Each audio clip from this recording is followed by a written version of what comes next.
ओम नमो नारायण। वेद अर्जुन दनगिरी महाराज श्रीपद दशनाम जूना अखाड़ा। आज આપણે એક એવી વાત કરવાની છે, ઔષધ વિશે વાત કરવાની છે, થોડી જ્ઞાન વિશે વાત કરવાની છે, ખાસ કરી અને જે મારા દર્દીઓ છે એના માટે આજે સાણંદની અંદર મારો કેમ્પ છે. તો આપણે ઘણા દર્દીઓને જે દવા આપીએ છીએ, આપણા ચેનલની અંદર 200 આસપાસ વિડીયો બનાવેલા છે, જે ડૉક્ટરનો રિપોર્ટ કર્યા પછી પણ દર્દી એમ કહેતા હોય છે કે હવે સારું છે, અને રિપોર્ટની અંદર નીલ પણ આવતું હોય છે. ઘણીવાર ઘણા એવા દર્દીઓ હોય એમને કેન્સર મળતું નથી, કોઈ પણ પ્રકારે એનો ઈલાજ થતો નથી, અને ઈલાજ ન થવાના કારણે હતાશ થઈને ઘરે બેઠી ગયા હોય, અને એ જે કોઈ મારી મુલાકાત કરે છે તો એમને આપણી 1 મહિના કે 2 મહિનાની દવા લેવાથી કેન્સર જડમૂળમાંથી નાબૂદ થાય છે. તો ઘણીવાર ઘણા બધાને એવું થતું હોય કે બાપુ નિઃશુલ્ક સારવાર કરતા હોય અને નિઃશુલ્ક સારવાર દે છે, તો ઘણીવાર દવા ટાઈમો ટાઈમ પીતા ન હોય, જે ટાઈમો ટાઈમ દવા પીતા નથી એનું રિઝલ્ટ મળતું નથી. પણ ખરેખર દવા છે એ 7 થી 8 હજારના ખર્ચે તૈયાર થાય છે, અને એમાં ઉત્તમ પ્રકારની ભસ્મ નાખેલી છે, એમાં ઉત્તમ પ્રકારની દિવ્ય જડીબુટ્ટીઓ છે. સખત રાત દિવસ મહેનત કરીને અમે દવા બનાવેલી છે. તો એ દવા કામની ઉત્તમ પ્રકારની જડીબુટ્ટીઓ છે, પણ જે ટાઈમ દવા જે પીવે છે, સવારમાં મસ્તીનો ઉકાળો જે કરે છે, માટીના વાસણની અંદર ઉકાળો કરે છે, અને ઉકાળો કર્યા પછી તાસીર પ્રમાણે સવાર બપોર ને સાંજ પીવે, અથવા સવાર સાંજ પીવે, અથવા તો દિવસમાં 4 વાર પીવે, એ ઉકાળો દરરોજનો દરરોજ ઉકાળો કરે, અને એમાં જે 4 પ્રકારની ભસ્મ છે, એક સરોટી બાર ભસ્મ લઈને જે ખાય છે, ટાઈમો ટાઈમ જે દવા પીવે છે, એને ખરેખર રિઝલ્ટ મળવાનું જ છે, રિઝલ્ટ મળેલા જ છે. નિઃશુલ્ક દવા એટલા માટે આપી રહ્યો છું કે આયુર્વેદનો પ્રસાર થાય, ઘર ઘર સુધી આયુર્વેદ પહોંચે, આયુર્વેદની શું તાકાત છે, આયુર્વેદ શું કરી શકે એ બતાવવા માટે છે અમે નિઃશુલ્ક આપતા હોઈએ છીએ. નિઃશુલ્ક આપવાનું કારણ જ અમારું એ હોય છે કે જેથી કરી દર્દીઓને અમે ઘર સુધી દવા પહોંચાડી શકીએ. અમારે સાધુ અને નાગા સંન્યાસીઓને ફક્ત ને ફક્ત મેં સંન્યાસ લેવાનું મારું કારણ હોય તો એ ફક્ત એક જ છે, સમાજ સેવામાં જીવન વિતાવવું. સતત મહેનત કરીએ છીએ, સતત ગાડી ચલાવીએ છીએ, હરેક કેમ્પની અંદર અમારી હાજરી આપીએ છીએ. 14 થી 15 કેમ્પ મારે મહિનાના થાય છે. 14 થી 15 કેમ્પની અંદર બધી જગ્યાઓ પર અમે હાજરી આપતા હોઈએ છીએ. ભાવનગરની અંદર વલતેજ ચોકડીને 5 તારીખનો મારો કેમ્પ હોય છે.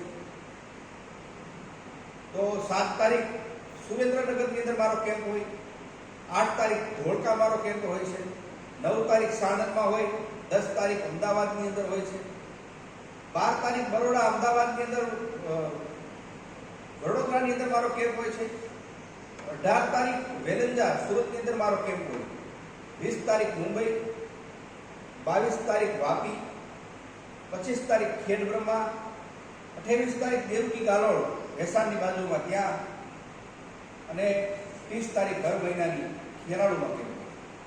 આ બધા ગામડે ગામડે જઈને અમે આયુર્વેદનો પ્રસાર કરીએ છીએ. શા માટે કરીએ છીએ? હર કોઈ બીમારી તો મટી શકે છે, હર કોઈ બીમારીના ઈલાજ છે, પણ કેન્સરનો ઈલાજ નથી. કેન્સર નામ પડતા જ દર્દી હતાશ થઈ જાય છે.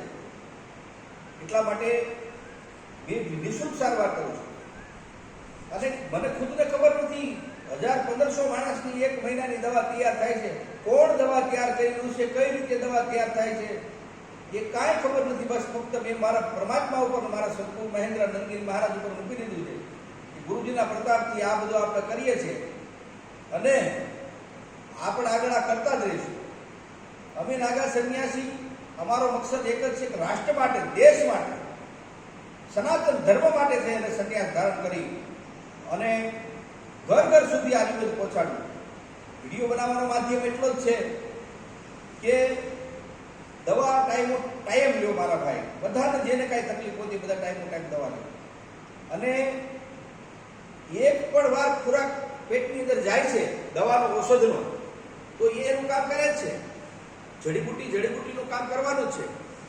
માટે જ્યાં જ્યાં મારા કેમ્પ થાય છે ત્યાં અવશ્ય પધારો. કેન્સરની સારવાર નિઃશુલ્ક દેવામાં આવે છે, કોઈ પ્રકારનો ચાર્જ નથી. તો મારા સુધી પહોંચો અને આ વિડીયો એટલો બધો પ્રસાર કરો કે જેથી કરી અને જે કેન્સરના દર્દીઓ પીડાઈ રહ્યા છે એ મારા સુધી પહોંચે. અને બીજું કે હવે સાધુ છીએ, સંન્યાસી છીએ અને ઉદ્ધાર કરવા માટે થઈ મારો ઉદ્ધાર થાય અને અમારો જે ઉપદેશ છે ફક્ત સંસારમાં જે રહેલા જે જીવો છે એને અમે એટલી એક વાત કરવા માંગીએ છીએ કે આમાં નામ રહનતા ઠકરા નાણા નહીં રહંત, પછી કીર્તિ કેરા કોટલા, પછી પાડ્યા નહીં પડે. આમાં નામ રહી જાય છે. અને આ જે પાંચ તત્વનું જે શરીર છે, અગ્નિ, પૃથ્વી, જળ, આકાશ ને વાયુ, એ ઘણીવાર દર્દીઓ અમારી પાગળ આવીને રડતા હોય છે કે બાપુ હું તો અમારું તો મૃત્યુ થઈ જવાનું છે, હું મરણ પામી જવાનું છું, બાપુ મને બચાવી લો, બાપુ મને આમ કરી દો. તો મારા હાથમાં કોઈ એવી જાદુ શક્તિ નથી કે હું કોઈ એવો ચમત્કાર, મારી પાસે કોઈ એવો ચમત્કાર નથી કે હું બચાવી શકું. પણ એના ઉપચાર કરી શકું. ઉપચાર 100% જાણકાર છું કે કેન્સર થયું છે તો એના શું ઉપચારો કરવાના છે, એનો 100%નો ઇલાજ મારી પાસે. ઘણી બધી બીમારીઓના ઔષધ અમે તૈયાર કરીએ છીએ. ઘણી બધી બીમારીઓ જેમને ડાયાલિસિસ થઈ ગયા હોય, ડાયાલિસિસ ચાલુ હોય અને એ દર્દીને 1 મહિનાની અંદર 50% રાહત અને 2 મહિનામાં ડાયાલિસિસ મુકાવી દઈએ એવી પણ ઔષધિઓ અમારી પાસે છે. બસ એની ખાનપાનની પરેજી ઉપર હોય છે. 5 તત્વનું શરીર છે, તત્વ ભેગું મળી જવાનું છે. આમાં કોઈ મરવાનું નથી, કોઈ મરતું જ નથી. કોણ મરે છે? કોઈ મૃત્યુ નથી પામતું. આને આ શરીરને રોગિષ્ઠ શરીર, એને વાત, પિત્ત, કફ 3 પ્રકારના દોષ લાગેલા છે. આ દોષથી આપણે બસવું હોય તો ભજનની જરૂર છે, સેવાની જરૂર છે. સેવા કરો. કાંઈ ન બની શકે તો કાંઈ નહીં, પણ અમારા કાંઈ પણ વિડીયો આવતા હોય અને કેન્સરના દર્દીઓને સારું થતું હોય એ વિડીયો બીજાને મોકલો, ત્રીજાને મોકલે, જેથી કરીને અમારા સુધી પહોંચે. અને આપણે ખાસ વાત એ કરવાની છે કે ટૂંક સમયની અંદર આપણે રાજકોટ ડિસ્ટ્રિક્ટની અંદર એક આશ્રમની તૈયારી હાલે છે. તો જો એ આશ્રમ આપ બધાના સહયોગથી જો મળી જાય તો ત્યાં આપણે એક હોસ્પિટલ બનાવશું. નેચરોપેથી એક હોસ્પિટલ તૈયાર થાય છે કે જ્યાં જડીબુટ્ટીનો ઉછેર કરવામાં આવશે અને એ જડીબુટ્ટીઓનો રસ, તાજો રસ સવારમાં કેન્સરના દર્દીઓને પાવામાં આવશે. ત્યાં ઉકાળા તૈયાર કરીને આવશે. દર્દીઓને રહેવાની ત્યાં ભોજનની વ્યવસ્થા કરવામાં આવશે. મારી પાસે દર્દી જે આવશે એને એકદમ કમ્પ્લીટ તૈયાર કરીને મોકલીશ. એવી વ્યવસ્થા માટે છું, કેમ કે જે ઉકાળા પાવાના છે એ અમારા ત્યાં જ બનશે, રસ પણ અમારે ત્યાં તૈયાર થશે, રાસો પણ તૈયાર કરશું. આવી બધી મારી અંદરથી ભાવના છે. અને પ્રભુ હું ક્યાં સાથે ત્યાં લઈને જવાનો છું? આ બધું તો અહીંયા શોપીને જવાનું છું, કોઈ સાથે લઈને જવાનું નથી. બધું અહીં જ રાખવાનું છે, તમારા માટે ઉપયોગી થાય. અમારું કાયાકલ્પ નામનું એક પુસ્તક તૈયાર થયું છે. એની અંદર જે કેન્સરના દર્દીઓને કઈ કઈ રીતે ભસ્મ તૈયાર કરવામાં આવે છે, કઈ કઈ રીતે ઉકાળા તૈયાર કરવામાં આવે છે, એ બધું વર્ણન એમાં કરેલું છે. મારો તો મકસદ એટલો જ છે કે હું ભારતને કેન્સર મુક્ત બનાવું. અને એ જે મેં અભિયાન કર્યો છે એમાં હું રાત દિવસ સખત મહેનત કરું છું. આપ બધાના સાથ અને સહયોગથી આ થાય છે. પણ ખાસ કરીને જ્યાં જ્યાં મારા કેમ્પ થાય ત્યાં દર્દીઓ એકવાર તો મારા સુધી પહોંચાડો અને એકવાર તો મારી 1 મહિનો તો તમે દવા ખાઓ અને પછી એના રિઝલ્ટ જુઓ. આયુર્વેદની તાકાત શું છે એ તમને ખ્યાલ આવે.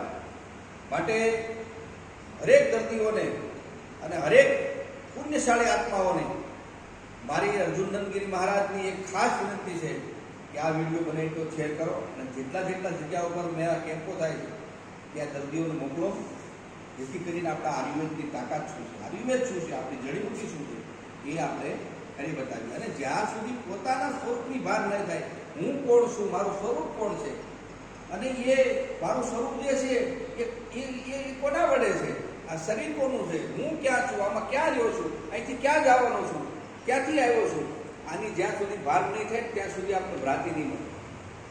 આની ભાન કરવાની જરૂર છે. માટે એની જ્યારે આપણે ઓળખાણ થઈ જાય ને ત્યારે આપણી ભ્રાંતિ મટી જાય. મૃત્યુની મરવું કોણ મરે છે? કોઈ મરતું નથી પ્રભુ. એ તો બધું એની રીતે થાય છે. 5 તત્વો ભેગા ભળી જાય છે. આ તો એમનામ છે. જા ભજપવા કબૂલ સાધુન્યા દમ કદમ ની ખેલું નાદગુણથી ન્યારો ખેલો હોય સોહમ બ્રહ્મ અમારો એવો સોહમ છે કે નાદગુણથી ન્યારો ખેલી રહ્યો છે. બરાબર?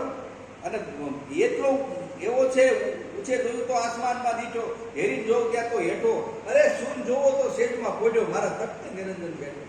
એવો પરમાત્મા છે જે તમારાથી બિલકુલ દૂર નથી. ખાવ તો પણ હરિમાં, પીવું તો પણ હરિમાં, હરિને અડે છે મારા હાથ. મારે તો આગે નૂર પીછે નૂર, હું તો નૂરમાં છું ભરતું. પરમાત્મા તમારાથી જરા પણ દૂર નથી. દાદા શંકર દેહથી બારો છોડાય સર્વંગા, જૈસા દીપક ધર્યા મંદિર મેં વૈસા હે મુસ્કા રંગા. 10 આગળ ફક્ત દેહથી બારો પરમાત્મા છે, તમારાથી ક્યાંય દૂર જ નથી. બરોબર? અને બીજી ક્યાંય ગોતવાની જરૂર નથી. ખોજો આપ શરીર, ફક્ત તમારા શરીરની અંદર ખોજવાની જરૂર છે. આપણને કેન્સર થાય છે, આવી બીમારીઓ થાય છે, શેના કારણે થાય છે, શા માટે થાય છે? બરોબર? કે આપણું ખાનપાન સુધારીએ, વ્યસનોથી દૂર રહીએ, આહાર વિહાર રાખીએ તો આવા રોગો થવા નથી. અને થાય તો ડરવાની કાંઈ જરૂર નથી. એના માટે દિવ્ય જડીબુટ્ટીઓ છે જ આપણા માટે. આપણા ઋષિમુનિઓએ આપણે સંશોધન કરી અને આપણે પીરસી દીધું છે. કાંઈ ડરવાની જરૂર નથી. કોઈ પણને કાંઈ પણ એવી બીમારી હોય કેન્સરની, તો એ અર્જુન નંદગીરી મહાભારતની એકવાર અવશ્ય મુલાકાત કરો. તમને મારી મુલાકાત એકવાર અવશ્ય કરો, જેથી કરીને તમને ખ્યાલ પડે કે જડીબુટ્ટી શું છે. અને જેટલા પણ દર્દીઓ છે બધાને બહુ સારું થાય છે. નામનું ભજન કરવાની જરૂર છે. કારણ કે આ પોતાને જ્યારે સમજાય જાય ને, હું કોણ છું, મારું સ્વરૂપ કોણ છે, એ જ્યારે સમજાઈ જાય ને ત્યારે બીજું કાંઈ કરવાનું રહેતું નથી. કેમ કે આપે બોલે અને બોલાવે. આ તું જે બોલે છે એ જ બોલાવે છે, અને એનાથી કોઈ બીજો પરમાત્મા નથી. સાહેબ કબીરે એવું કીધું કે 5 इंद्रिय को वश करो तो आपे संत कबीर, कबीर कबीर क्या करो, खोजो ना आप शरीर. 5 इंद्रिय को वश करो तो आपे संत कबीर. ખુદમાં ખુદને ઓળખાવ્યો છે. આની અંદર બિરાજેલો જે પરમાત્મા છે, જ્યારે એની ઓળખાણ થઈ જાય ને ત્યારે જન્મ મરણની ભ્રાંતિ મટી જાય. કોણ મરે છે? કોઈ મરતું જ નથી. મૃત્યુનો ડર તો કાયમ ના હોય. સંતોને મૃત્યુના ડર હોય, સાધુ કોઈ મૃત્યુથી ડરે? અરે વો તો ફિકર સબકો ખા ગઈ, ફિકર સભી કા પીર, ફિકર કી જો ફાકી કરે વહી સંત ફકીર. સાધુ તો ફિકરની ફાકી કરી જાય, અને એ ફિકરથી જે ડરે એ તો કાયરનો કહેવાય. કોને ડરવાનું હોય? મૃત્યુથી કાંઈ ડરવાની જરૂર નથી. મૃત્યુ તમે મરતા જ નથી, તમે તો અમર અવિસર છો, પણ તમે એને ઓળખ્યો નથી, તમે એને જાણ્યો નથી, તમે કક્ષા સુધી, એ ભૂમિ સુધી પહોંચ્યા નથી.